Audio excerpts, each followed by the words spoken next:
آئیے ذرا بات کرتے ہیں رومی حکمران جولیس سیزر کی۔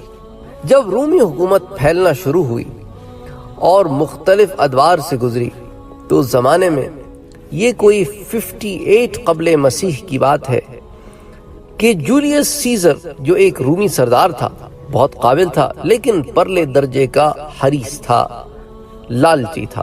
اس نے اپنی وسعت فتوحات سے شروع کی اور اس کے بعد فوجی شہرت حاصل کر لی، اپنے کارناموں کو اس نے خوب پھیلایا۔ آخر کار اس نے 49 قبل مسیح میں یعنی کہ 49 BC میں روما پر حکمرانی کے لیے جان کی بازی لگا دی۔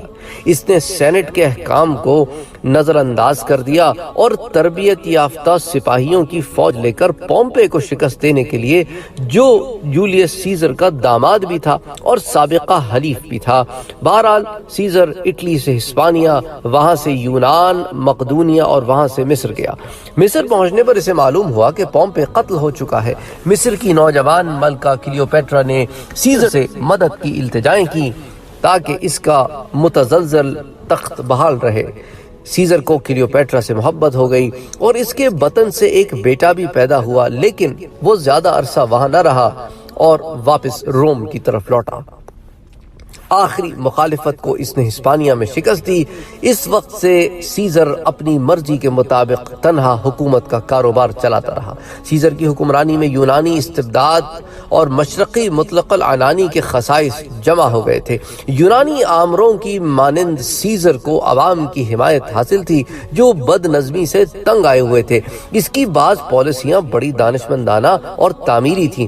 اس نے قدیم اور غلط تقویم کی جگہ 365 دن کا نیا سال جاری کیا، جس میں ہر چوتھے سال ایک دن کا اضافہ کر دیا جاتا تھا۔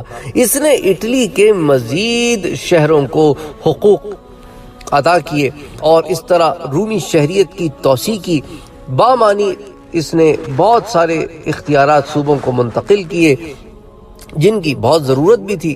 ان اچھی باتوں کے برعکس سیزر نے جمہوریت کے تمام اداروں کو معطل کر دیا اور کاؤنسل اور عوام کے ٹریبون، ڈکٹیٹر اور اعلیٰ مذہبی پیشوا چاروں کے اختیارات سنبھال لیے۔ سینٹ کو مجبور کر دیا کہ اس کی پیش کردہ تجاویز کو بحث و تمہیز کے بغیر منظور کر لے، کیونکہ اس زمانے میں قاعدہ یہ تھا کہ سیزر کے سامنے سینٹ بحث کرتی تھی اور پھر جمہوریت اور جس طرف جاتی تھی وہ فیصلہ ہوتا تھا، تو سینیٹرز کا بڑا ویٹ ہوتا تھا۔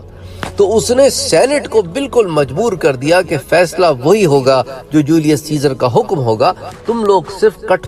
ساتھ ہی یہ اہتمام بھی کیا گیا کہ رعایا سکندر اعظم اور مصری بطلیموسیوس کی طرح خود اس کی بھی پرستش کریں۔ دشمنوں نے سیزر کو سینٹ میں قتل کر دیا۔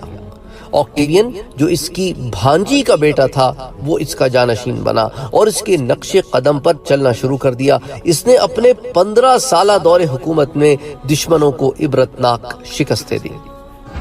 اس کا سب سے بڑا اور آخری حریف مارک اینٹونی تھا، جو اس کی بہن ایکٹیویا کا شوہر بھی تھا، اور وہ مصر چلا آیا تاکہ مصری ملکہ کلیوپیٹرا سے مدد طلب کرے، لیکن یہاں آ کر اس کی محبت میں گرفتار ہو گیا۔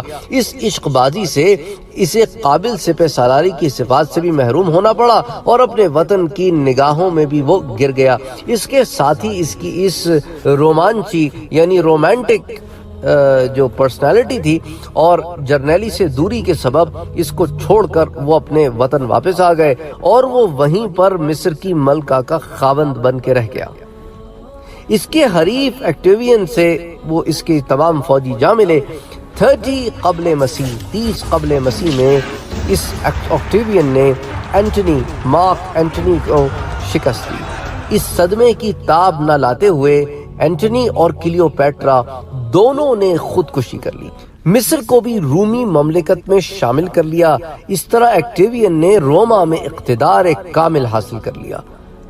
جمہوریت نے جو مدت سے بستر مرگ پر ایڑیاں رگڑ رہی تھی دم توڑ دیا۔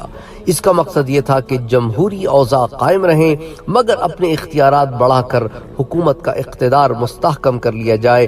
وہ اپنے آپ کو رومی جمہوریت کا بحال کنندہ کہتا تھا۔